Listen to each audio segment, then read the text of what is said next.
Brothers, good morning. Brothers, ఇప్పుడు చెప్పబోయేటువంటి ఈ విషయాన్ని ప్రతి ఒక్కరూ పూర్తిగా అయిపోయేదాకా వినండి. ఎందుకంటే ఇది మనకు సంబంధించినటువంటి అతి ముఖ్యమైన చాలా ఇంపార్టెంట్ విషయం. ఈ ప్రజాధనము ఎంత దుర్వినియోగం అవుతుందో దానికి ఒక్క చిన్న ఎగ్జాంపుల్ మాత్రమే.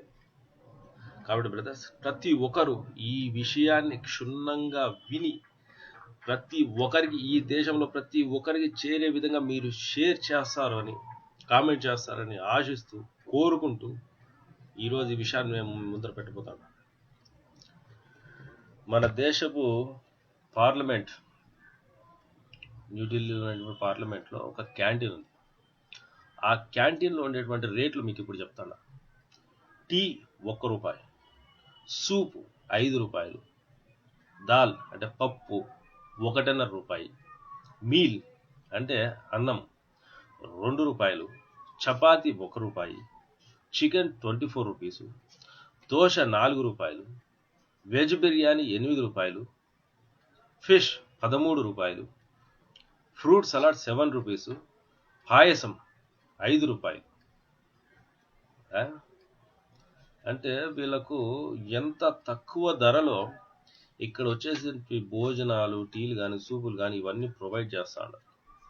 అంటే ఇది ఒక సబ్సిడీలో మీకు ఇస్తా ఉంటారు. సబ్సిడీ కావాల్సింది ఎవరికి? బీద వాళ్ళకు, ఆర్థికంగా వెనకబడిన వాళ్ళకు, అభివృద్ధి రేఖకు దిగువన ఉండే వాళ్ళకు.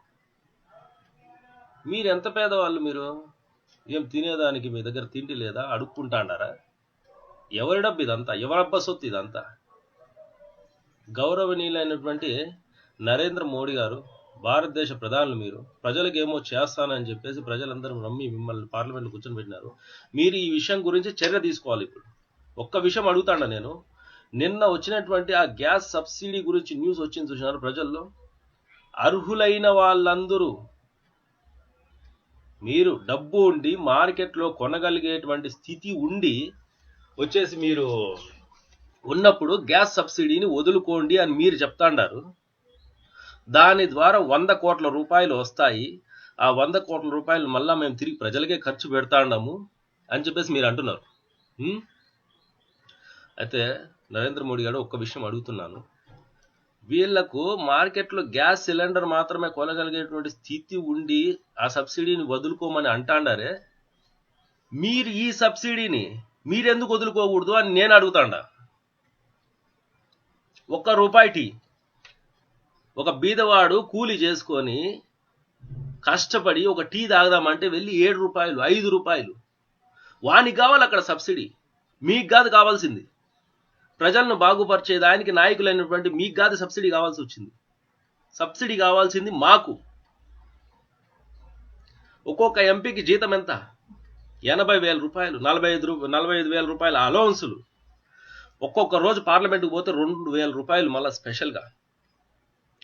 మళ్ళీ ఇది కాక వాళ్ళకు వచ్చేసి ఎయిర్ ట్రావెల్ 34 సార్లు విమానంలో ప్రయాణించవచ్చు. వాళ్ళ భార్య అయితే 8 సార్లు ప్రయాణించవచ్చు. ఏసీ రైల్లో ఫస్ట్ క్లాస్లో వాళ్ళు ఎన్నిసార్లు అయినా వెళ్ళవచ్చు. టెలిఫోన్ బిల్లు ఫ్రీ, నీటి bill free, current bill free, accommodation free. దాని తర్వాత కారు కొనుక్కోవాలంటే 4 లక్షలు. కాన్స్టిట్యూషన్ అభివృద్ధికి మళ్ళీ వేరే ఫండ్. ఆ ఫండ్లో మీరు ఎంత ఖర్చు పెడతారు, లేకపోతే ఎవరికి ఖర్చు పెడతారు, అది ఎవరికి తెలియదు. ఎక్కడ పేదవాళ్ళయ్యా మీరు? ఎంత పేదవాళ్ళని మీకు సబ్సిడీ? మీకేమైనా తెల్ల కార్డు ఉండదా? కూలి చేసుకుంటాడారా? మీకెందుకు ఈ సబ్సిడీలు?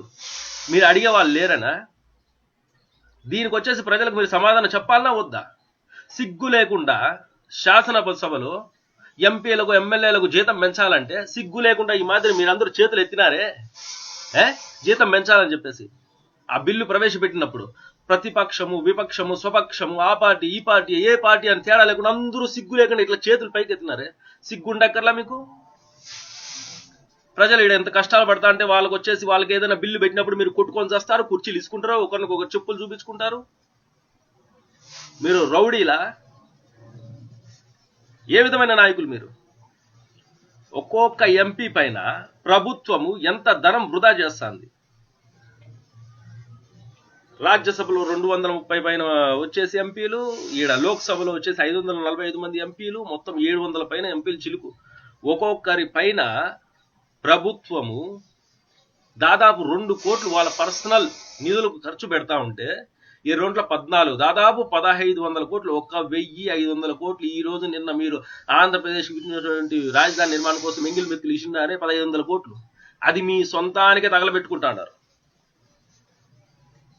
ఇది ఉద్రేకం, ఆవేశం నుంచి వచ్చిన మాటలు కాదు, ఇది ఆవేశంలో నుంచి పుట్టినటువంటి ఆలోచన నుంచి వచ్చినటువంటి మాటలు.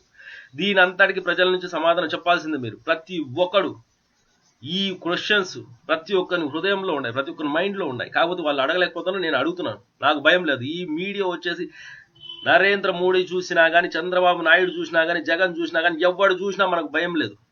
ఎందుకంటే ఇది నిజం. This is open secret. అడిగేటోళ్ళు లేరు ఇక్కడ. దీని గురించి కేసు పెడితే మీరందరూ జైలు పోవాల్సి వస్తుంది.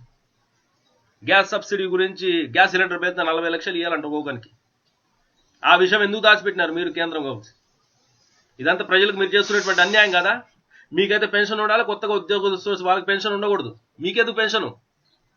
ఎక్కడ బీది వాళ్ళు మీరు? ఎక్కడ అడుగుతుంటున్నారని మీరు? 100 కోట్ల రూపాయలు మీరు ఈ గ్యాస్ సబ్సిడీ నుంచి సేవింగ్ చేస్తారయ్యా, అది ప్రజలకు పెడతారు.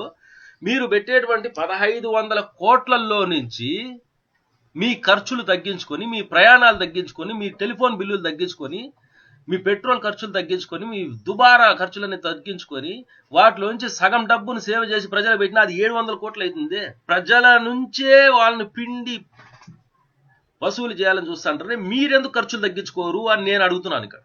బ్రదర్స్, మై డియర్ బ్రదర్స్, ఒక్కసారి బాగా ఆలోచించండి. మనం ప్రశ్నించనంత వరకు, మనం పరిష్కరించుకోనంత వరకు వీళ్ళ ఆటలు ఇదే విధంగా కొనసాగుతుంటాయి. వీళ్ళ ఆటలు ఈ విధంగా కొనసాగడానికి వీలు లేదు. కాబట్టి ఒక సరికొత్త రాజకీయానికి మనం శ్రీకారం చుడదాం. అదే youth party of India. Just come and join us. ఇట్లాంటి ఎన్నో ఇష్యూలు ఉన్నాయి. Tomorrow I will discuss about the state Andhra Pradesh issue. Be ready brothers. జై హింద్.